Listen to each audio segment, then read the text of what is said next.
back to God, Coffee, and Resilience podcast with your host. I'm Reese, and today we have a very unique guest with us today. I'm so excited to interview Coach Faye. How are you doing? I'm good. How are you? I'm doing great. I can't complain. This is a great Saturday. The temperature dropped to 59, so I can definitely tell we're in fall now.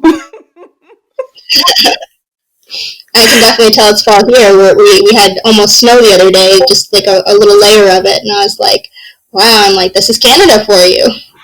Oh man, no, it's too early. Just like here in the United States, they are putting up Christmas trees and they got them all out in the store and stuff. I'm like, y'all just love to rush these holidays, don't you? Yep. Oh man. So, oh goodness, I lost my train of thought. Oh, that's what I was going to tell you. So once I press this record button, I know we were like chatting a little bit before, but there's a delay in us talking. So for the most part, I'm going to try not to say too much when you're talking. So I'll be reacting with nonverbal gestures, just so you know. And is this a visual podcast or just audio? Both. Good to know. Good. Yes, both. So we'll touch base on that afterwards. But I'm super excited for you to tell your story of resilience and things that you kind of went through. And usually I try not to tell the audience anything so that it's fresh and they have no type of preview or anything, so they have no idea what we'll be discussing today. But before we get into our topic, I definitely want to do an icebreaker. And the first question is a two-part question. The first question is pretty much, it's gentle. I go easy on you in the beginning. And I just ask you, what is your favorite caffeinated beverage? Tea. I am a tea drinker for many reasons. Tea? What type of tea? I like red rose. I'm a big chai drinker for Saturday and Sundays, but work days it's usually caffeine-free tea right now because we are expecting our first baby. So I'm doing a lot of ginger water with honey. It's a miracle cure. Oh, well, congratulations! Thank you. You're welcome. Okay, what is the rose tea? I've never heard of that one. I don't know. I think my grandmother used to serve it to me, and I've seen it a lot of times at in the college cafeteria or businesses. It's the brand is called Red Rose, and it's just a black tea. Okay, gotcha. Well, that is on my list because I do drink tea. I do drink hot tea, and I drink a lot of coffee during the week because I think almost everybody in medicine is a coffee drinker. I think so. In the morning, if I don't have my coffee, I can't function. But definitely, I'll be looking for the Red Rose brand. That's exciting. And then the second question I have for you usually stumps a lot of people, but I don't know, you may be different. But what are 3 things that most people usually wouldn't guess about you or know about you? Oh, I like this one. I'm Hispanic. People don't figure that out very often. I was born in a separate country from where I lived most of my life. People don't really guess that one. And I think the third one is that I'm a little bit of an introvert. I'm coming to terms with this, but I'm much more introverted than I thought. Most people think I'm a big extrovert. And I've said for years I'm an extrovert. Yes, I would have thought you were an extrovert because you weren't nervous and you didn't, like when I talk to you, it just flows when we were talking earlier. So I wouldn't have never guessed that. Not at all. Well, thank you for sharing. I like those. Goodness. Okay, so I guess we'll get into this interview. I'm super excited. So you've already mentioned to us that you're in Canada, but kind of give us the backstory. Did you live in Canada all of your life, or did you just recently move to Canada? Well, I haven't technically moved to Canada yet. That's a hiccup in the story. Okay. My husband and I met about 2 years ago. We were in an online support community, And we were really good friends. There was a chat room feature, and we both happened to join the chat room feature same time, same day, first time, which I should have been a signal. But I joined, and he joined, and he was like, I'm the new guy, and I'm like, I'm new too.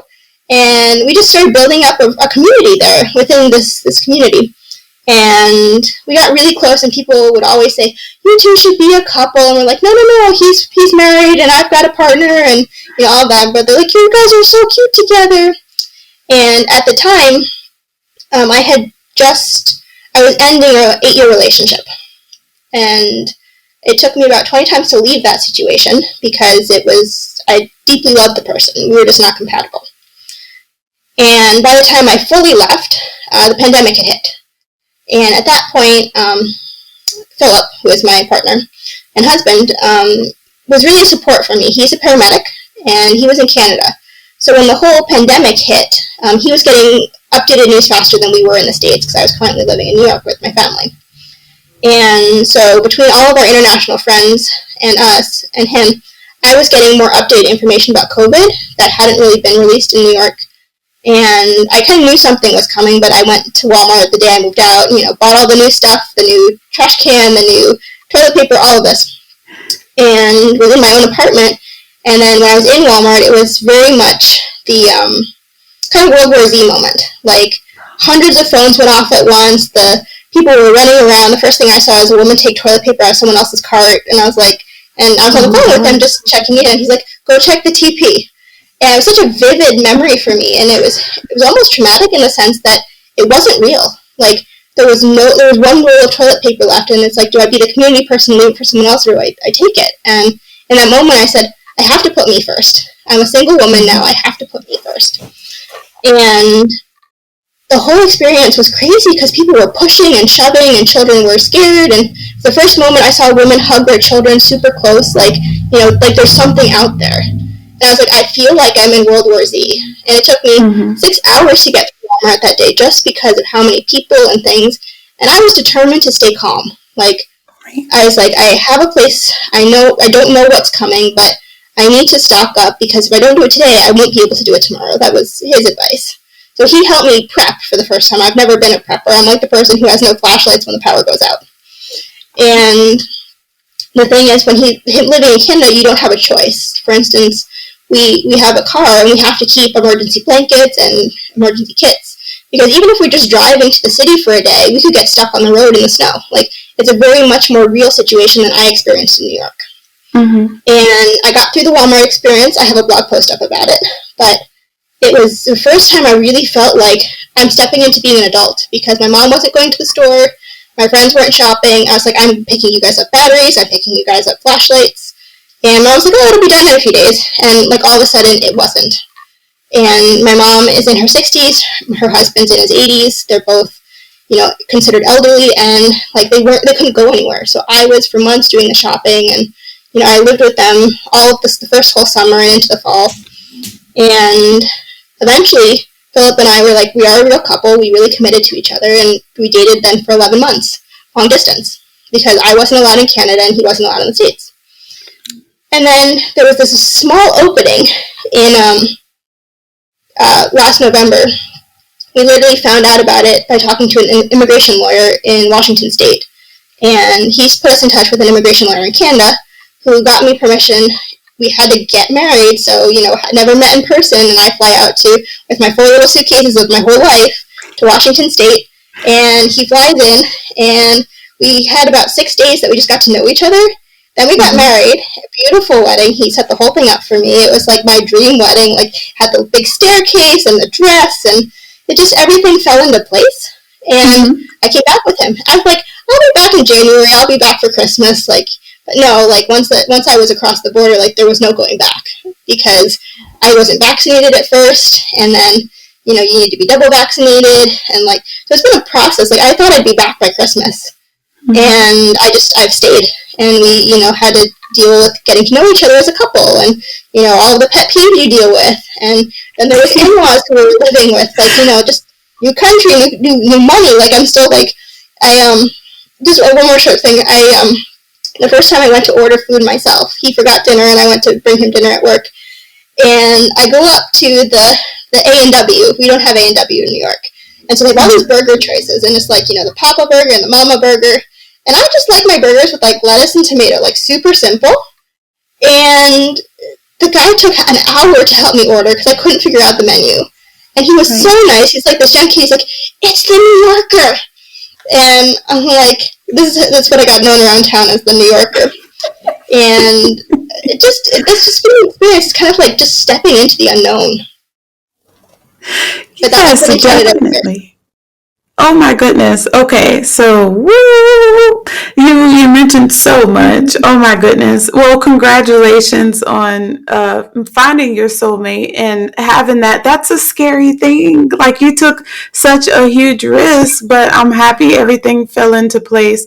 Obviously, he's the one, and he seems like he got it together. But you guys click, unlike the other relationship, and so. Oh my goodness. Okay. So there's so much I want to ask, and I'm getting like caught up because my mind is going. So family, in-laws, like was the family supportive? Did things kind of chill out with that? Was his family super uptight or your family super uptight or anybody uptight or was everybody just like cool? I think it depends. And that's actually something we coach our clients on. His family immigrated from Europe at one point. My mom is super Americanized.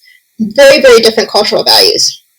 I love his parents. He loves my mom. Everybody loves each other. There's just a lot of different cultural values. So when you're actually in a house because he had a house that his family was living in that I came into, and incredibly different values. Like, I never thought of myself as super Americanized. I've done a lot of traveling. I've been internationally, traveled. I've spent time in many different places, different countries, South America, Europe. So I think compared to my American friends who haven't left the States yet to travel, I've been much more exposed to communal cultures. So I kind of have an understanding of, why someone would put their parents first instead of their own happiness. And kind of cognitively, I can understand that. I have a background in diversity training, so it's something I've thought about a lot, but this was very different. When you're in a household for the first time, and you're meeting people, and all of a sudden it's not just your desires. It's not like, hey, because in my town, my mom for me was like, hey, I'm going out to the restaurant, or I'm going out to coffee, or I'm going to meet a friend. Here it was very much like everybody had to make the decision, and it was so we had a lot of shifting values. And about a year later, we're kind of adjusting. My husband and I are currently in a different province from them, only because his job brought him out here, and he and I have, like what you said, we're very compatible, and we have similar values. But his parents and I have very different values, and my mom has very different values from them. So it's kind of like, I'm curious to see what happens when the whole family gets together for Christmas sometime. But I think that's a big part of it, is just it's the values, and to understand, to separate not loving someone because you don't agree with their values. Or I think a lot of times people are like, oh, I don't like my mother-in-law, or I don't like my father-in-law, but it's not the person. It's just you have different perspectives. And if you can put yourself in someone else's shoes, you can oftentimes understand why they did what they did. Even if it wasn't what you wanted, it comes from a place of love. Right. Definitely. So, goodness gracious, do you have siblings? I do not have siblings. Don't have siblings. Okay. Oh, goodness. I'm an only child. Oh, Lord. Lucky. But no, not to say, Amir, if you're listening, I love you. That's my little brother. We're 5 years apart. And so I'm just like, But, learning how to share and be there for each other, I guess. Well, do you and your husband ever look back on how things have started versus where they are now, and ever just sit and reflect together and wow, we really did this? Every day. Every day. Our coaching is around abundance. I consider myself an absolute abundance coach.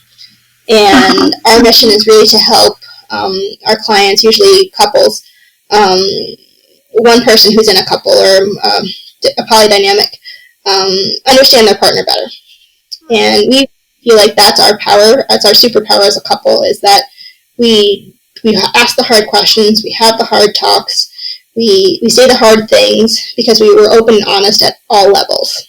Right. And I think a lot of couples, they have those early discussions about where they want to go. Are we having kids? Are we not? And one person goes, oh, I don't want kids now. Well, the other person goes, well, that means someday they want kids. And then 10 years down the line, when there's no kids, and the person who wanted kids is like, where are our children? The person's like, I never wanted kids. Because they only had a discussion the first month or two they were together. And then you just build a story of who you think your partner is and what they want. But he and I are constantly talking about reassessing our goals, our commitments, our dedication to each other, financially what we need to do to get where we want to go. And I think having those conversations often and regularly is what keeps us really cohesive and aligned. Yeah, I definitely agree, because it's some questions, I guess certain people don't even know what to ask, Sometimes you just know, like, you're attracted to someone and you guys start talking, but then you get on the phone, like maybe like the first month or so, y'all can't shut up. You want to know everything about each other. And then after a while, all that kind of dies down and it's like, so how was your day? My day was fine. How was your day? Oh, my day was great. All right, well, I'll talk to you later. Like, it's just, you don't know what else to talk about. So I'm happy that you mentioned, like, talking about goals and money and future, achievements, accomplishments, and things like the hard conversations. Because I guess too, some people think, well, it's too early to have that conversation. I don't want to scare them away, or, I don't want to talk that way because they're thinking I'm trying to pressure them into making a decision or being with me long term or all this other stuff when you're in the dating phase. And until, I guess, I don't know if there's like a certain time that people are looking for, but I guess you've been dating for a while and then you're like, okay, then it's appropriate to have these conversations. But I'm kind of like on the fence where I'm just like, well, it depends on the person. Well, how comfortable do you feel with them to ask them the question? I guess if you don't feel comfortable to talk to them about that, then maybe it's a chance they couldn't be your person, because you should feel comfortable with your person, right? I think there's different ways to feel comfortable.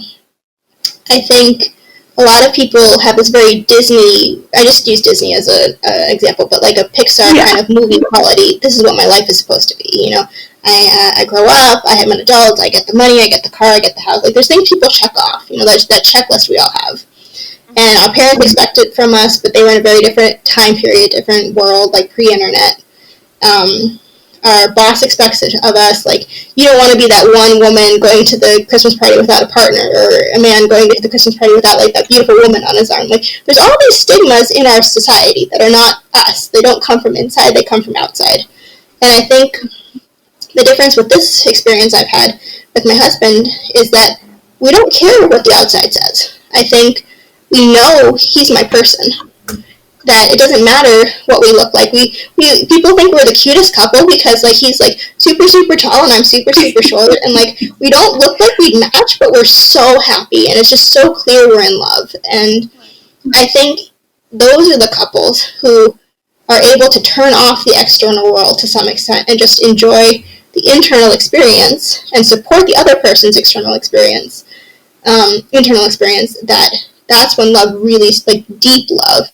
I think a lot of things people talk about, to me, would be surface love. I had a ton of partners over the years. I started dating very young, who were surface love. It was like that hot flame that burned hot, and then you didn't know what to do with it, but you got into such a long-term situation, you don't know where to leave. But this, for me, is such a new experience to have, like, the inside soul reached every day. It's not just, oh, your hair is nice or your clothes are nice. It's like, we can have, uncomfortable moments and silly moments and, do something embarrassing, and it's just a joke. It's no one makes fun of anyone, no one pokes at anyone. It's just comfort. I wish that for everyone. Yes, definitely. That's beautiful. I'm so happy for you guys. I really am. And that was one of my questions, like, what was different with him than everybody else that you've ever dated before. So that speaks for itself. That's deep. Not to just have a regular compliment, but your soul is touched by him daily. And so that's sweet. That's so sweet.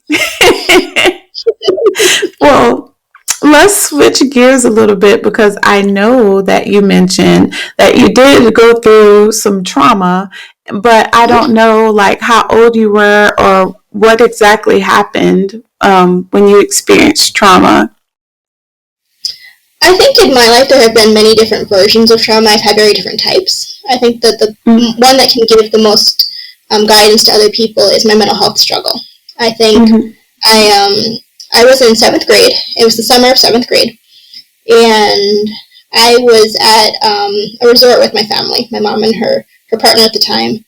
And I went to visit another family's cabin. I had permission. I walked over. My mom forgot she told me I could go. So she sends out this alert across the whole camp that my daughter's missing and we don't know where she is. And I was just visiting friends. And I got in trouble. I was the one who didn't tell anyone I was in. So, that instant, I must have been 11 or 12. And it was kind of like, why am I in trouble? And something chemically in my head switched in that instant, in that moment of panic and fear. I remember it so vividly. I was walking back. I got in trouble. The night was falling. The sun was setting over the lake. I walked across, and there was this dock out in the lake. And I remember looking at the dock and just having this very vivid thought, why do I need to exist? What would happen to the rest of the world if I went under that dock and just didn't come out? Like, it wasn't a thought of, I want to end my life. It was just like a cognition that came from somewhere else. And I got obsessive about it. And eventually, when I got home, I said, Mom, I need help. Something is not right with my head. Now, my mom is a psychologist. She's a couples therapist. She's very renowned in her field. And she said, oh, it's nothing to worry about.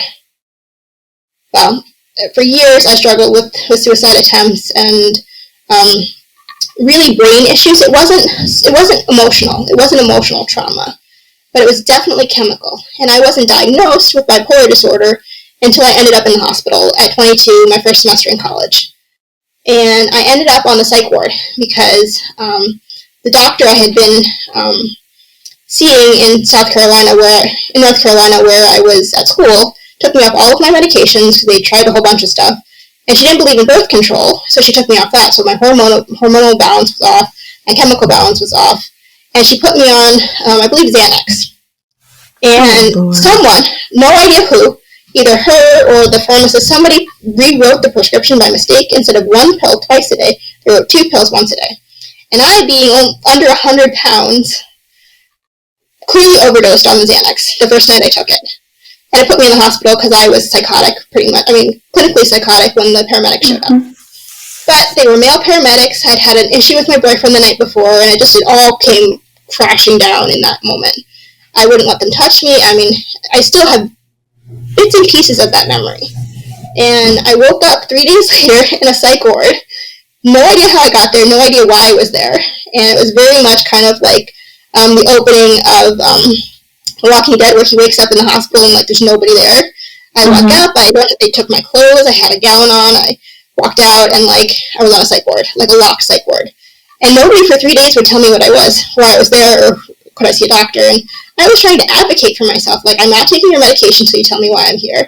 And then I became a difficult patient. And so that whole experience set me on my professional track to go into psychology and higher education, because I was I've seen what it's like to be a patient. Eventually, my mom flew down, got me out. I saw the doctor. He diagnosed me, got me on the right medication, and my life got better. But it was years of trial and error around medication and sleep. And, at 25, you want to be clubbing, you want to be drinking, you want to be partying. And the community I was involved in was very much centered around socializing. And so it was how much can I drink before the meds kick in? If I drink until 2 and then take the meds at 3, am I going to be I had a pumpkin hour, so I had to leave the club by 3, and then other people would notice. And so it was this whole kind of not taking my body seriously. And it was I know I have this, I take my meds, I'm a good patient, I take my meds, but I'm still going to be a teenager, I'm still going to be a young adult. And I think once I got to be 29, when the pandemic really hit, I was this is real. This is adult life, this is time to really put your body first. I was getting my certification for being a health and life coach, and I really started to put the pieces together where, if I got the sleep I needed, not what the doctors told me, not what, my mom told me or my friends told me or, Women's Health tells me, but the sleep my body told me I needed, then I would be so much more stable. Then I could do 12 hours of work. Then I could keep a job. Then I could be successful. But it wasn't listening to anyone else. It was listening to my own inner needs. Some days I need 12 hours of sleep, and some days I need 4. and it's just, what does my system need today? And when I could respect that, kind of the medication started to be, I need less of it. But then also getting into a healthy environment, so not just a healthy relationship, but getting out of my mother's house, getting out of my town, where people who saw me as sick, they came from a loving place, but they had known me for years with this up and down struggle with bipolar. And when I could step out of that and be myself, who I was today, the strong, healthy person I was, then I could build a life around being healthy and not being sick. That was probably the biggest lesson I learned coming out of the pandemic. Yes, that was definitely a story of resilience. I don't know if you know, or if this is your first time listening, guys, but I am a physician assistant and I do mental health, and I love what I get to do. But also, bipolar disorder is just as common as anxiety and depression. And if you're not careful, most of the people who suffer from bipolar disorder is depressed. Their presentation is always depression. And if you don't ask the right questions, they can be put on the wrong medication, which is frustrating for the patient. And what I worry about in my patients that I see is, or why I make sure I'm not the problem or don't add to this problem, which I hope would be fixed, but putting them on the wrong medicine. So I spend a lot of time with them and ask a lot of questions and interview, their spouse or their kids or their aunt and cousin and mom and dad, just to make sure that we have the right story down so that we don't prescribe the wrong medicine. Now, do we still make mistakes? Yeah, because we're human. But I'm proud to say, we've been on a strike. We're on a streak. I mean, we've been on a streak with working, because that method really does work, rather than spending 10 minutes with someone and thinking you understand their whole life story, and then you just slap them on the medicine and you're like, all right, this should be able to fix it. All right, see you in about 6 weeks. I don't believe in practicing like that. So I'm just happy you were able to go into the hospital, even though that wasn't a fun experience, or maybe they didn't do it the right way, and leaving you somewhere for 3 days and not telling you why you're there. But at least you got a chance to know what your diagnosis was, why you're taking the medicine, and what it's supposed to help with. And I think that's another place we fall in, and I say we because in the psychiatry world, some people don't tell people what their diagnosis is, and they have no idea why they're taking the medicine. They just know their doctor told them to take the medicine and that it's supposed to help them, I guess, not feel the way they feel now. And I like to empower my patients by letting them be an advocate for themselves. So in case we fall out or they move, or, the world comes to an end or whatever, and they see another person, they can advocate for themselves and say, no, I don't need any more medication, or I don't need this, I don't need that. What's going on is this. So they can say, yes, I understand this and that, but what I need is this. So they can be empowered and know what's going on and what they have and what's going on in their body. So I appreciate you mentioning that and being so transparent and open with us, because that's important. A lot of people don't know what's going on, especially if their family didn't talk about it, or that wasn't something that grandma and grandpa did, so it wasn't something that was taught to their children. So now your mom and dad don't talk about mental health a lot, or what went on. So I'm happy that you shared that, because I am a mental health advocate. As you can tell, I can't shut up about it. I'm passionate about it. But I do think taking control of your mental health, making that option to go get help, go to therapy, work out more, eat right, drink more water, all the things. Self-care is definitely a big step, but it should be a part of everybody's life journey, and it's not. And so hopefully that'll change with the stigma and everything. But I thank you so much for sharing that. You're welcome. I think the other piece I want to add is that even advocates, my mom is a huge mental health advocate. She's been for 40 plus years. She's well known in the field, and even she missed it. Even she in her home made mistakes, didn't see it for years. Mm-hmm. And I think the thing is, because as young children, teenagers, we're still trying to figure out what we're supposed to feel. Our hormones are crazy. We don't, because part of it was it started so young. Doctors told me you can't have bipolar disorder until you're 21. And so there was a lot of this I clearly I've had the same symptoms since I was 12. Right. When I was a child, they couldn't treat it. And that's changed over the years, and it's very different now. But I think, she was trying to get me the best care she could. She was going out to get the best doctors. But, this being back, 90s, 2000s, early 2000s, the field itself just hadn't caught up with what humans are dealing with.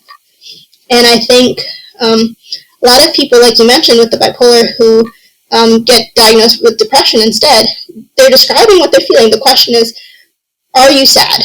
Yes, I'm sad.